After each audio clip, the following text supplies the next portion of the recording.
जो लोग मोमिन यानी मुसलमान हैं और जो यहूदी हैं और सितारा परस्त और ईसाई और मजूसी और मुशरिक, अल्लाह उन सब में क़यामत के दिन फैसला कर देगा। बेशक अल्लाह हर चीज से बाखबर है। क्या तुमने नहीं देखा कि जो मखलूक आसमानों में है और जो जमीन में है, और सूरज और चांद और सितारे और पहाड़ और दरख्त और चौपाए और बहुत से इंसान अल्लाह को सजदा करते हैं, और बहुत से ऐसे हैं जिन पर अजाब साबित हो चुका है, और जिस शख्स को अल्लाह जलील करे उसको कोई इज्जत देने वाला नहीं। बेशक अल्लाह जो चाहता है करता है।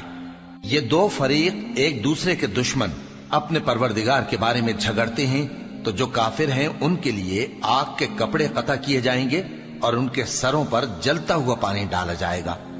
उससे उनके पेट के अंदर की चीजें और खालें गल जाएंगी और उनके मारने के लिए लोहे के हथौड़े होंगे।